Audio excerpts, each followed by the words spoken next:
Hello ನನ್ನ ಕುಟುಂಬದವರೇ, ಹೇಗಿದ್ರೆಲ್ಲರೂ? ಇವತ್ತು ನಾವು ಮಾಡೋಣ ಸೂಪರಾದ ಒಂದು ಸ್ನ್ಯಾಕ್ಸ್. ಖಂಡಿತವಾಗ್ಲೂ ಮನೆಯಲ್ಲಿ ಚಿಕ್ಕವರಿಂದ ದೊಡ್ಡವರಿಗೆ ಎಲ್ಲರಿಗೂ ಕೂಡ ಈ ಸ್ನ್ಯಾಕ್ಸ್ ತುಂಬ ಇಷ್ಟ ಆಗುತ್ತೆ. ಹಾಗೂ ನಿಮಗೂ ಕೂಡ ಮಾಡಲಿಕ್ಕೆ ಒಂಥರ ಖುಷಿಯಾಗುತ್ತೆ ಇದು. ಯಾಕೆಂದರೆ ಇದನ್ನು ನೀವು ಮಾಡಿಕೊಟ್ರೆ ನಿಮಗೆ ಹೊಗಳೋದಂತೂ ಗ್ಯಾರಂಟಿ.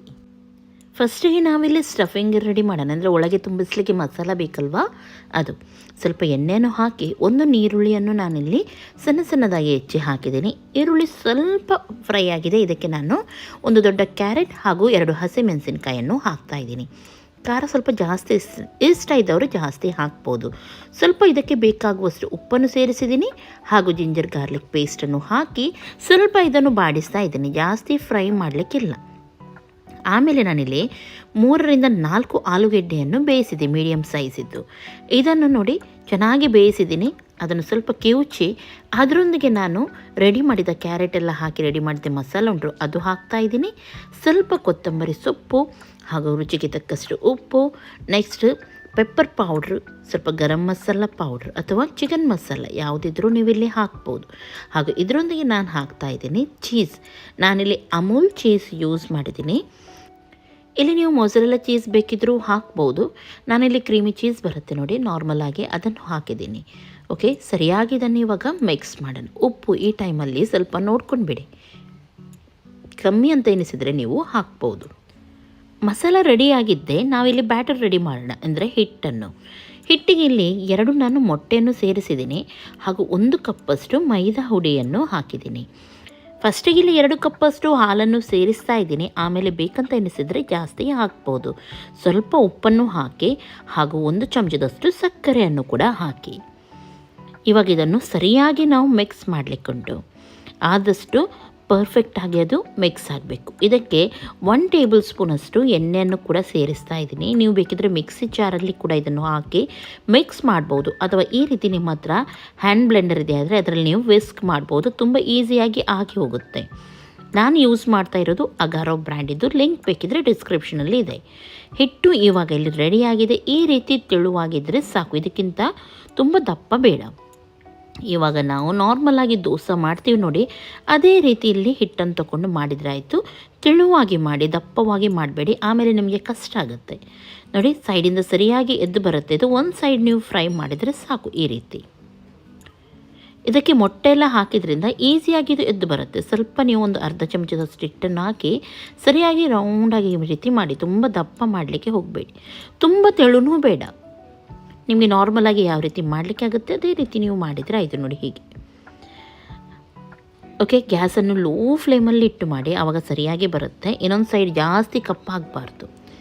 ಇವಾಗ ದೋಸೆ ಎಲ್ಲ ರೆಡಿಯಾಗಿದೆ. ಇಲ್ಲಿ ನಾನು ಒಂದು ಬೌಲಲ್ಲಿ 2 ಮೊಟ್ಟೆ ತೊಗೊಂಡಿದ್ದೀನಿ. ಸ್ವಲ್ಪ ಉಪ್ಪನ್ನು ಸೇರಿಸ್ತಾ ಇದ್ದೀನಿ ಹಾಗೂ ಒಂದು 4 ಟೇಬಲ್ ಸ್ಪೂನಷ್ಟು ಇದಕ್ಕೆ ಹಿಟ್ಟನ್ನು ಕೂಡ ಹಾಕ್ತಾ ಇದ್ದೀನಿ. ಹಾಗೂ ಸರಿಯಾಗಿ ಇದನ್ನು ಮಿಕ್ಸ್ ಮಾಡ್ತೀನಿ. ಆಮೇಲೆ ಸ್ವಲ್ಪ ದಪ್ಪ ಅಂತ ಎನಿಸಿದರೆ ಸ್ವಲ್ಪ ನೀರನ್ನು ಸೇರಿಸಿ ನೋಡಿ, ಈ ಹದಕ್ಕೆ ನಾನು ತೊಗೊಂಡು ಬಂದಿದ್ದೀನಿ. ಹೀಗೆ ಇದಕ್ಕೆ ಹಿಟ್ಟು ಬೇಕಿದ್ರೆ ನೀವು ಇನ್ನೂ ಕೂಡ ಜಾಸ್ತಿ ಹಾಕ್ಬೋದು. ಓಕೆ, ಇವಾಗ ಒಂದು ದೋಸೆ ತಗೊಳ್ಳಿ, ಉಲ್ಟಾ ತಗೊಳ್ಳಿ. ಅದನ್ನು ನೀವು ಜಾಸ್ತಿ ಫ್ರೈ ಮಾಡಿದ್ದ ಭಾಗ ಒಳಗಡೆಯಿಂದ ಇರಲಿ. ಹಾಗೂ ನಾವು ರೆಡಿ ಮಾಡಿದ ಮಸಾಲ ಇತ್ತು ನೋಡಿ, ಅದನ್ನು ಇದರ ಒಳಗೆ ಹಾಕಿ ಹೀಗೆ ಸರಿಯಾಗಿ ಇದನ್ನು ಲೆವೆಲಲ್ಲಿ ಹಾಕಿಬಿಡಿ. ಒಂಥರ ಸ್ಕ್ವೇರ್ ಲೆವೆಲಲ್ಲಿ ಬರಲಿ, ಇದು ಚೌಕಾಕಾರದಲ್ಲಿ. ಹಾಗೂ ಸ್ವಲ್ಪ ಮೈದಾ ಹಿಟ್ಟು ಉಂಟು ನೋಡಿ, ಅದಕ್ಕೆ ನೀರನ್ನು ಸೇರಿಸಿ ಗಮ್ ರೀತಿ ಮಾಡಿದ್ದೀನಿ ಸೈಡಲ್ಲಿ ನಾನು ಹಾಕಲಿಕ್ಕೆ. ಯಾಕೆಂದರೆ ಇದು ಬಿಚ್ಚಿ ಹೋಗಬಾರ್ದು ಅಂತ ಹೇಳಿ ನೋಡಿ ಹೀಗೆ.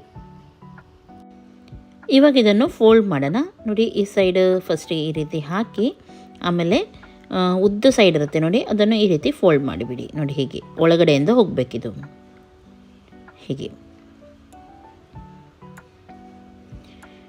ಈ ರೀತಿ ಎಲ್ಲ ಕಡೆ ಗಮ್ಮನ್ನು ಹಾಕಿ ನೀವು ಮಾಡಿದರೆ ಆಯಿತು. ಇದೇ ರೀತಿ ನೋಡಿ ಎಲ್ಲವನ್ನು ಕೂಡ ನಾವು ಮಾಡ್ತಾನೆ ಹೋಗೋಣ. ಸರಿಯಾಗಿ ಒಳಗಡೆಯಿಂದ ಸ್ಟಫಿಂಗ್ ಹಾಕಿ 4 ಸೈಡ್ ಕೂಡ ನೀವು ಮೈದಾದ ಹಿಟ್ಟು ನೀರಲ್ಲಿ ಬೆರೆಸಿದುಂಟು ನೋಡಿ, ಅದನ್ನು ಹಾಕಿ ಸರಿಯಾಗಿ ನೀವು ಫೋಲ್ಡ್ ಮಾಡಿದರೆ ಆಯಿತು.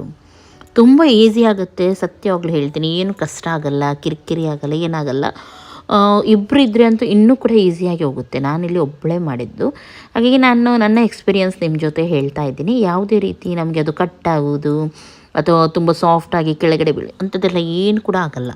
ಹಾಗಾಗಿ ಬೇಗನೆ ಇದು ಆಗೇ ಹೋಗುತ್ತೆ ಅಂತ ಹೇಳೋದು ನಾನು. ಆದರೆ ನಾನು ಕೆಲವು ಹೇಳಿದ್ದು ನೀವು ಮಾಡಬೇಕಾಗತ್ತೆ. ಅಂದರೆ ಸ್ಟಫಿಂಗ್ ಕೂಡ ತುಂಬ ನೀರಾಗಿರಬಾರ್ದು, ಒಳಗಡೆದು ಮಸಾಲವನ್ನು ನೋಡಿ ಅದು. ಇನ್ನೊಂದು ನಾವು ಹೊರಗಡೆ ದೋಸೆ ಮಾಡಿದ್ವಿ ನೋಡಿ, ಅದು ಕೂಡ ತುಂಬ ದಪ್ಪ ಇರಬಾರ್ದು ಹಾಗೂ ಖಡಕ್ಕಾಗಿ ಫ್ರೈ ಆಗಬಾರ್ದು. ಗೊತ್ತಾಯ್ತಲ್ಲ, ಲೋ ಫ್ಲೇಮಲ್ಲಿ ಇಟ್ಟು ನೀವು ಫ್ರೈ ಮಾಡಿದರೆ ಕರೆಕ್ಟಾಗಿದು ಬರುತ್ತೆ. ಓಕೆ, ಆವಾಗ ನಾವು ಮೈದಾ ಹಿಟ್ಟು ಹಾಗೂ ಮೊಟ್ಟೆಯನ್ನು ಬೆರೆಸಿ ಇಟ್ಟಿದ್ವಿ ನೋಡಿ, ಅದು ರೆಡಿಯಾಗಿದೆ. ಹಾಗೂ ಇದಕ್ಕೆ ಬೇಕು ಬ್ರೆಡ್ ಕ್ರಮ್ಸ್. ನಾರ್ಮಲ್ ಆಗಿ ಮನೆಯಲ್ಲಿ ಬ್ರೆಡ್ ಇರುತ್ತೆ ನೋಡಿ, ಅದನ್ನು ಮಿಕ್ಸಿ ಜಾರಲ್ಲಿ ಹಾಕಿ ನೀವು ಸ್ವಲ್ಪ ಗುರ್ರ ಅಂತ ತಿರುಗಿಸಿದ್ರೆ ಬ್ರೆಡ್ ಕ್ರಮ್ಸ್ ಸಿಗುತ್ತೆ. ಫಸ್ಟಿಗೆ ಇದರಲ್ಲಿ ನಾವು ಮಾಡಿದ ಹಿಟ್ಟನ್ನು ನೋಡಿ ಈ ರೀತಿ ಮುಳುಗಿಸೋಣ ಹಾಗೂ ಬ್ರೆಡ್ ಕ್ರಮ್ಸಲ್ಲಿ ಇದನ್ನು ರೋಲ್ ಮಾಡೋಣ. ಹೀಗೆ ನೋಡಿ, ಹೀಗೆ ಈ ರೀತಿ ಮಾಡಿ ಒಂದೊಂದಾಗಿ ನಾವು ಇಟ್ಟು ಬಿಡೋಣ. ತುಂಬ ಜಾಸ್ತಿ ಹೊರಗಡೆ ಬ್ರೆಡ್ ಕ್ರಮ್ಸ್ ಹಾಕಬೇಕಂತ ಇಲ್ಲ ಇದಕ್ಕೆ, ಅಂದರೆ ಡಬಲ್ ಕೋಟಿಂಗ್ ಅದೆಲ್ಲ ಬೇಕಂತ ಇಲ್ಲ. ಎರಡು ಸಲ ಮುಳುಗಿಸೋದು ಅದೆಲ್ಲ ಬೇಡ, ಸ್ವಲ್ಪ ತಾಗಿದರೆ ಸಾಕು. ನೋಡಿ ಈ ರೀತಿ ಹಾಕಿ ಜಸ್ಟ್ ಇದನ್ನು ತೆಗೆದು ಬ್ರೆಡ್ ಕ್ರಮ್ಸಲ್ಲಿ ಹಾಕಿಬಿಡಿ. ಹೀಗೆ ನೋಡಿ, ಹೀಗೆ ಇದೇ ರೀತಿ ಎಲ್ಲವನ್ನು ಕೂಡ ಮಾಡ್ತಾ ಹೋಗಿ.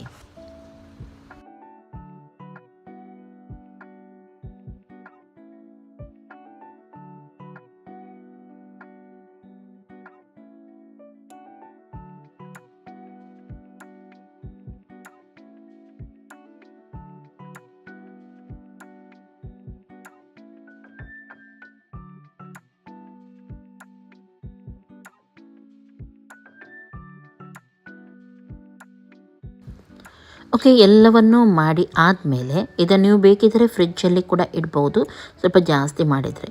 ಅಥವಾ ಈ ರೀತಿ ಒಂದು ಫ್ರೈಯಿಂಗ್ ಪ್ಯಾನಲ್ಲಿ ಸ್ವಲ್ಪ ಎಣ್ಣೆಯನ್ನು ಹಾಕಿ, ಜಾಸ್ತಿ ಡೀಪ್ ಫ್ರೈ ಮಾಡಬೇಕಂತ ಇಲ್ಲ, ಇದು ಸ್ವಲ್ಪ ಎಣ್ಣೆಯನ್ನು ಹಾಕಿ ಆಮೇಲೆ ಎರಡು ಸೈಡ್ ಕೂಡ ಸ್ವಲ್ಪ ಬ್ರೌನ್ ಆಗೋವರೆಗೆ ಇದನ್ನು ಫ್ರೈ ಮಾಡಿ.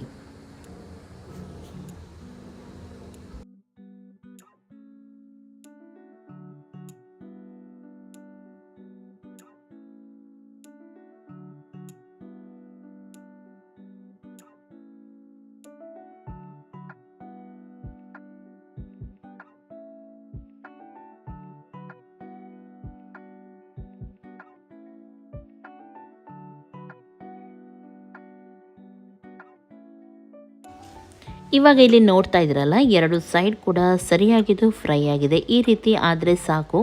ಇದನ್ನು ಇವಾಗ ತೆಗೀರಿ. ನೋಡಿ ಯಾವ ರೀತಿ ಬಂದಿದೆ ಇದು. ಹಾಗೂ ಬಿಸಿ ಇರುವಾಗಲೇ ತಿನ್ನಲಿಕ್ಕೆ ಇದನ್ನು ರೆಡಿ ಮಾಡಿ. ಯಾಕೆಂದರೆ ಇದರಲ್ಲಿ ಒಳಗಡೆ ನಾವು ಚೀಸ್ ಹಾಕಿದ್ವಿ, ನೆನಪಿದೆ ಅಲ್ವಾ, ಅದು ಮೆಲ್ಟ್ ಆಗಿ ಇವಾಗ ಇರುತ್ತೆ ಅದರೊಳಗೆ. ಬಿಸಿ ಇರುವಾಗ ನೀವು ತಿಂದರೆ ಉಂಟಲ್ಲ, ಆ ರುಚಿನೇ ಬೇರೆ. ತಣ್ಣಗಾದ್ಮೇಲೆ ಕೂಡ ಚೆನ್ನಾಗಾಗುತ್ತೆ, ಆದರೆ ಸ್ವಲ್ಪ ಸಾಫ್ಟ್ ಆಗುತ್ತೆ ಇದು. ಇವಾಗ ನೀವು ತಿಂದರೆ ಸ್ವಲ್ಪ ಕ್ರಿಸ್ಪಿಯಾಗಿ ಒಳಗಡೆ ಆ ಮೆಲ್ಟೆಡ್ ಚೀಸ್ ಬಾಯಲ್ಲಿ ತುಂಬ ಸೂಪರ್ ಆಗುತ್ತೆ. ಸಾಸೊಂದಿಗೆ ಕೂಡ ನೀವು ತಿನ್ಬೋದು, ಅಥವಾ ಹೀಗೇನೂ ಕೂಡ ನೀವು ತಿನ್ಬೋದು. ಇವಾಗ ನಾನು ಒಂದು ಕಟ್ ಮಾಡಿ ತೋರಿಸ್ತೀನಿ. ಕಟ್ ಮಾಡುವಾಗ ನಿಮಗೆ ಗೊತ್ತಾಗ್ಬೋದು ಎಷ್ಟೊಂದು ಸಾಫ್ಟಾಗಿ ಎಷ್ಟು ಚೆನ್ನಾಗಿದೆ ಇದು ಅಂತೇಳಿ. ಹಾಗೂ ಒಳಗಡೆ ನೋಡಿ, ಇದು ವಾವ್, ಎಂಥ ಪರಿಮಳ ಬರ್ತಾ ಉಂಟು ಆ ಚೀಸಿದು. ತುಂಬ ಚೆನ್ನಾಗಾಗುತ್ತೆ. ಎಲ್ಲರೂ ಕೂಡ ಮನೆಯಲ್ಲಿ ಇದನ್ನು ತಿಂದು ಕೇಳ್ತಾರೆ ನೀವೇ ಮಾಡಿದ್ದ ಅಂತೇಳಿ, ಅಷ್ಟು ಚೆನ್ನಾಗಿರುತ್ತೆ ಇದು. ಜಸ್ಟ್ ನೀವು ಇದನ್ನೊಮ್ಮೆ ಟ್ರೈ ಮಾಡೋದು ಮಾತ್ರ ಬಾಕಿ. ಇಷ್ಟ ಆಯ್ತು ಅಂತಂದ್ರೆ ಲೈಕ್ ಮಾಡಿ, ಶೇರ್ ಮಾಡಿ, ಸಬ್ಸ್ಕ್ರೈಬ್ ಮಾಡಿ. ನಾಳೆ ಸಿಗ್ತೀನಿ. ಎಲ್ಲರಿಗೂ ಟೇಕ್ ಕೇರ್. ಬಾಯ್ ಬಾಯ್.